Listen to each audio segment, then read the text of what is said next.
What's up, everybody, and welcome to ITG Daily, the show that brings you the hottest in gaming news each and every day. I'm Drew Bosley, that's Scott Savage, and you can join us each and every day over at InsideTheGame.ca. Those podcast services, thanks to our friends at Fired Up Network, all 212 of their platforms. Then, of course, YouTube.com/InsideTheGameOfficial, and those beautiful TV streaming platforms around the globe. Amazon Prime, Roku, Samsung Plus, Jinx Esports TV Canada, ESTV, and a whole lot more. Scott, we got a whole lot to talk about. Before we get there, though, I want to preface everybody and let you all know August 31st is a big day here. Because why? Because I can finally talk about Starfield, what I've been playing, how my experience is, and dude, have I been playing, Scott. Man, I've got a lot to say. So we'll be diving in deep. This will be a longer than usual review. There's so much in-depth conversation to have. I'm going to carry that on for quite some time, and it's going to be something you're not going to want to miss. But we don't want to miss today's show either. Scott, what do we have on today's show? We have ROBOCOP Rogue City delayed, at least it really seems that way. The day before gets a new name, perhaps. A lot of questions today. Nintendo Switch overtakes the Wii in sales, and the Outlast Trails is coming to console, eventually. Eventually. Dude, ROBOCOP. So many questions. Let's talk about it. Scott, topic number one is a spin to the past. Is ROBOCOP Rogue City has been quietly delayed again to November. Chris Sculling over at VGC. The game was previously scheduled for release in June 2023, but in March, the launch window was pushed back by Nacon in September. However, as noted by Comic Book, Nacon's latest trailer for the game appears to suggest it slipped again to November now, not September anymore. Dude. Oh, it would be wise to get out of the way. Yes, it would be. September would be a massive mistake to launch this title. We'll talk about why I feel that way in a second. While the trailer itself doesn't mention a date, the description for it reads, quote, "Follow the part man, part machine" in this gameplay trailer, combining detective work and glory shootouts. Reinforcements arrive on November 2nd, 2023. Dude, what a way to announce the delay of a game. That is unheard of. Normally we get press releases saying, hey, we're now moving our game back due to, well, this. We want more polish. We need more time. We've heard from fans, whatever the case may be, right? This, I think they're just getting the heck out of the way of everybody. If they're going back to November, we're like, we want something that's barren, where there isn't anything else that's gonna be hot and heavy besides like the usual Call of Duties that you just nothing you can do about. But September and October are so hot leading into this holiday season that, man, everybody's been playing everything else, and honestly, at the end of the day, ROBOCOP Rogue City will be left in the dust and nobody will touch it. That's, I think, why they're moving. I'm not sure if there are actually any particular reasons to the delay as far as, you know, development goes, but it's more like, I think they're just kind of, dude, they're just trying to get out of the way of Starfield, Spider-Man, you know, Assassin's Creed Mirage, whatever everybody's hankering for right now to play. And then when there is that quiet window, hey, by the way, ROBOCOP is here, come play our game, sort of thing.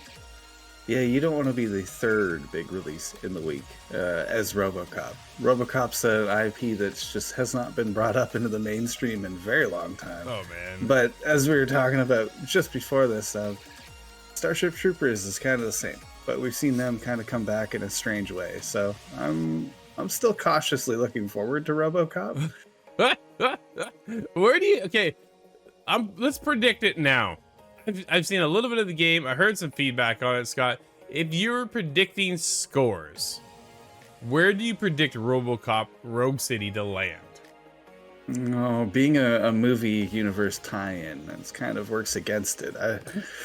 I'm going to guess around a 6 as an average. Yeah, that was somewhere around the 6.5 to a 7 myself. I'm not having high hopes, but I think people might jump in and have a good time for a weekend and then like bounce out, right? It's not one of these, dude, I don't hear anybody talking about this game.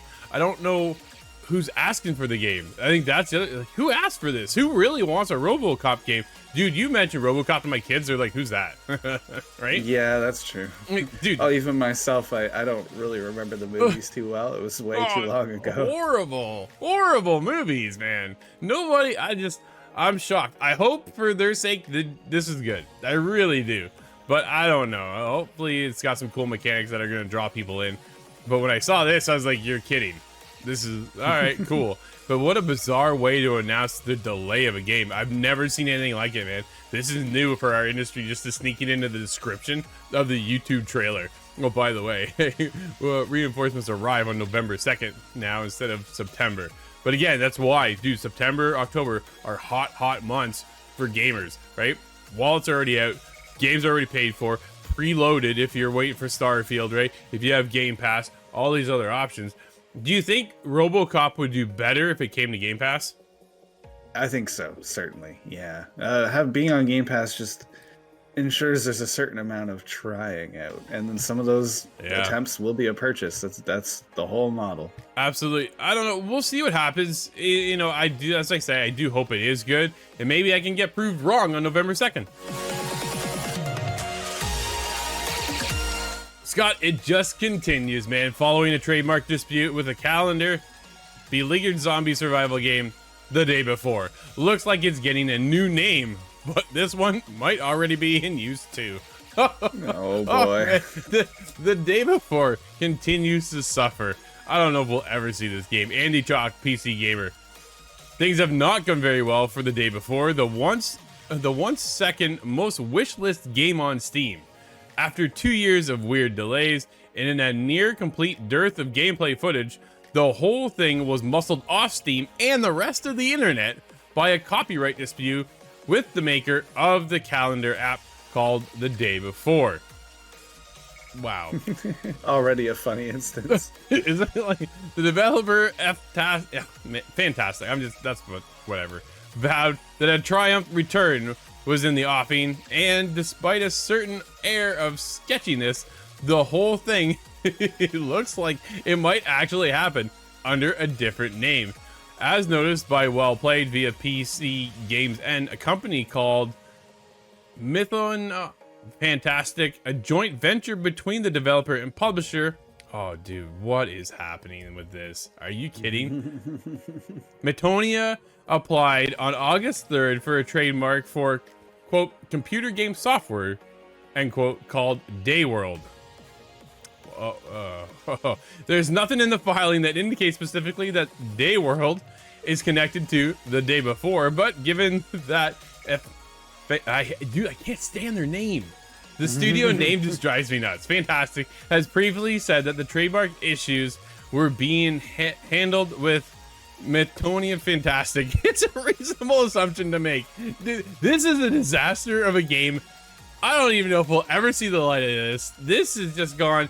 It came off when we first started talking about this game.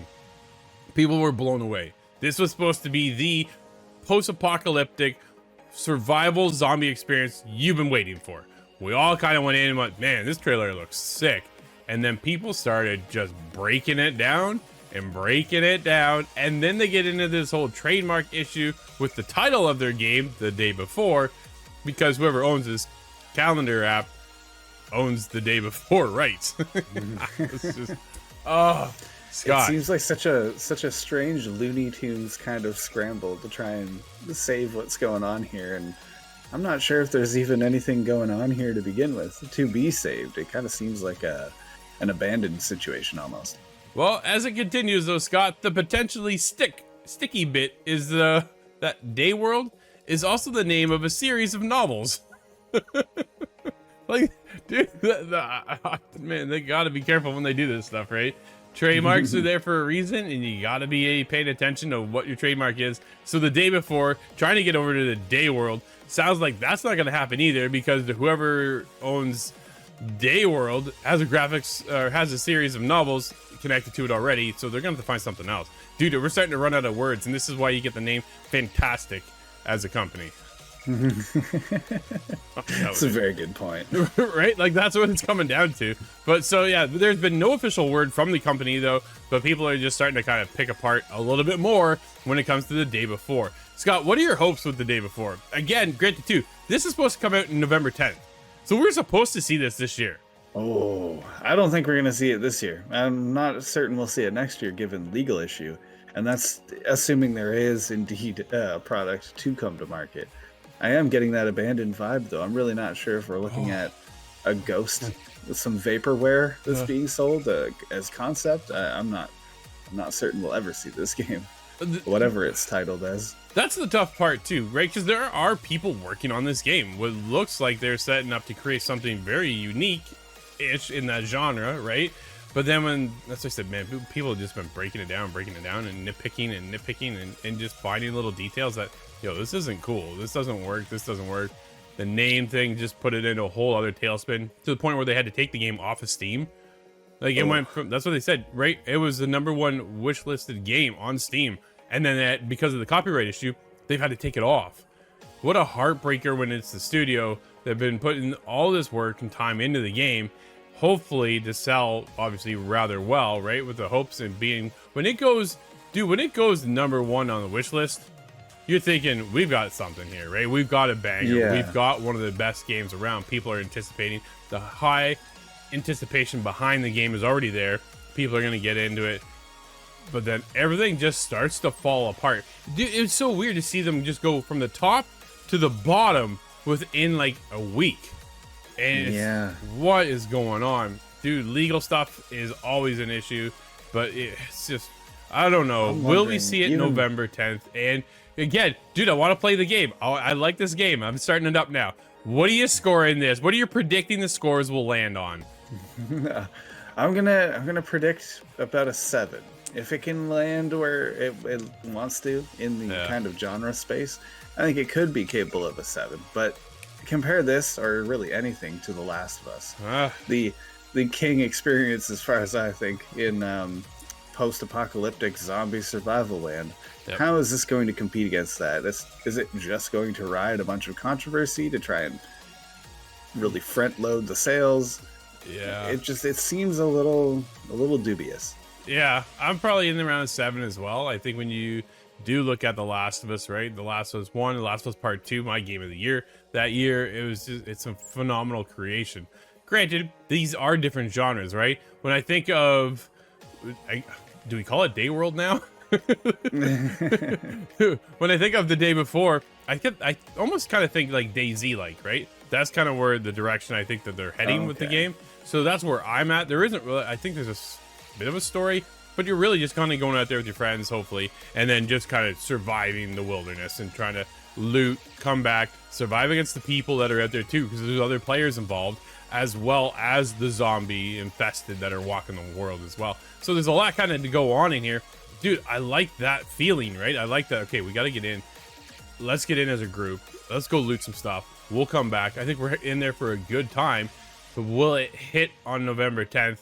I think the biggest question is, will it actually release on November 10th?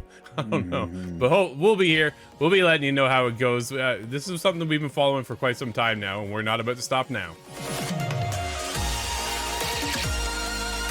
Scott, you said you're shocked by this title. I'm not so sure I am, though. The Switch has overtaken the Wii in lifetime sales in the US. Chris Scullion over at VGC. The Nintendo Switch's lifetime sales have now overtaken those of the Wii in the United States, as reported by GamesIndustry.biz. Has revealed that the Switch overtook the Wii in the US during July 2023. It's now reportedly less than 1 million units behind the Xbox 360's lifetime sales in the US and less than 5 million behind those of the PlayStation 2. Dude, those are some big numbers. The Switch, yeah, the Switch has already overtaken the Wii in terms of the global sales back in February 2022, when it passed the Wii's lifetime total of 101.63 million.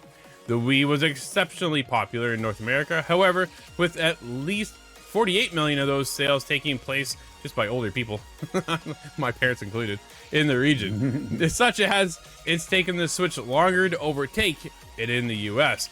During the latest quarter financial results briefing earlier this month, Nintendo said that the Switch's global lifetime sales stood at 129.53 million by the end of June 2023, driven by the release of, well, that should be no surprise, Scott, The Legend of Zelda Tears of the Kingdom. Nintendo shipped 3.91 million Switch units during the 3-month period between April and June 2023, which upped 13.9 year-over-year percent. So there is your reason why, Scott, the Switch has climbed. It's incredible numbers, and it really shouldn't be a surprise that the Switch has surpassed, because the Switch just continues to sell to this day. Yeah. But I think the Wii has a special place in my memory. Well, not to flex too hard, I worked at Blockbuster, all right? And I was during the height of the Wii, and it was incredible. A bit like how you imagine Boxing Day sales, but every single day. Yeah. So to see that be replaced, granted, a decade and a half later. Yeah. And no wonder it took this long, I suppose I should say.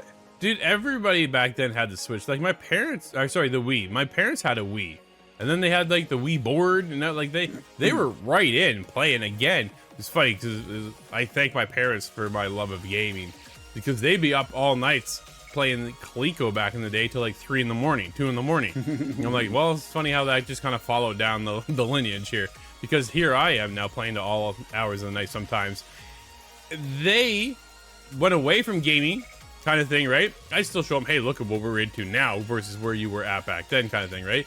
And when the Wii dropped, dude, everybody was on board for that. Like, they're pulling in grandparents, it's in like old age homes, like all kinds of things were happening. And now that's kind of sizzled off, we get into the Switch. Here's what the Switch has done, though, right? They say the Switch life cycle. Dude, they got the Switch. They got the Switch Lite. They've got the OLED Switch. Dude, the Wii was just the Wii, right? You've got 3 different generations when it comes to the Switch, and they're accounting for all of them. Yeah, I know the Wii did come back with that red-colored box. Yeah. Kind of. Yeah. But that was the last sales of the item, I think. No big surprise, though. A big spike when Tears of the Kingdom dropped, Scott. Oh, yeah. Now that makes a lot of sense. Everybody I know wanted that game. Absolutely. I'm still playing it to this day. I think a lot of people are. Yo, again, it's going to be one of those Game of the Year discussions that I cannot wait to get into with our team and to hear where everybody else is at, too, across the media landscape, because there's going to be so many different opinions on what Game of the Year looks like this year. Because we're talking about a lot of games this year, and Tears of the Kingdom, dude, it's on everybody's radar for that discussion. Very, very cool. Oh, absolutely. Again, though, the Switch continue to sell. No big surprise there. When do we get the Switch 2, Scott? Yeah, we have to speak with our wallets at this point. If you keep buying it, they will keep selling it to you. We do need a new one. We've heard rumors that it is an LCD screen, that it is going to be more comparable, though, to where our current console generation's at, which is a nice leap forward for Nintendo. I don't want Nintendo to drop Switch 2 and then already be behind coming into this generation of gaming. Much more for myself than you. The Outlast Trials will be coming to consoles early 2024, says Red Barrels. Red Barrels is the studio behind Outlast. David Carcassol at PSU tells us more. The studio behind the Outlast franchise has announced that those waiting for the Outlast Trials to arrive on consoles will have to wait a little longer, as the team is now targeting an early 2024 release window. There's no specific date yet, but in the latest community update from the developer on the game's Steam page, Red Barrels made sure to include that the game will be launching on PlayStation 4 and 5 when it does come to console platforms. You can safely assume that is Xbox as well. Yeah. Red Barrels is also intending to launch on consoles with crossplay working with PC players from the onset. Oh boy. Though it can't say when that'll happen for sure.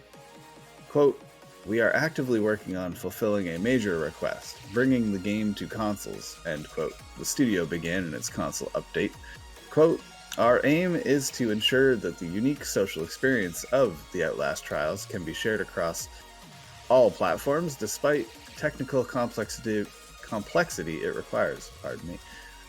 Our progress is promising, but we can't provide a console release date or guarantee universal crossplay just yet," end quote. At the very least, while we're nearing the end of 2023, early 2024 doesn't seem too far off. Hopefully we'll be able to get more information soon. I echo those sentiments because I want to see how this game works. I Have not played it in early access yet, although I'm aware it is now in early access on PC. But the idea of a social working together in Outlast, it's something that Outlast has never done before. So I have a huge amount of questions. Scott, what is, okay, for those who don't know, and for myself included in this case, because I'm not really all that familiar with Outlast Trials, what is the game? Well, Outlast in general is it's all first person, all stealth, all getting the daylight scared out of you while you're the lone wanderer in a very awful place. And that's the theme that's repeated. I think this one plays more like an escape room. Gotcha. Where you have a couple people maybe working together on different parts of the glass. I'm really curious to see how that works out. But being a multiplayer endeavor already kind of puts it on an off balance set for me. I'm very interested to see. But if this is indeed coming out soon, it is time for me to get into this early access period. That's for certain. Yeah, so it's already there on Steam, right? So you can get into early access. Coming to console, you think it's early 2024, or were you more in like the later half of 2024? I think I'm gonna say Q2. We'll say. Fair enough.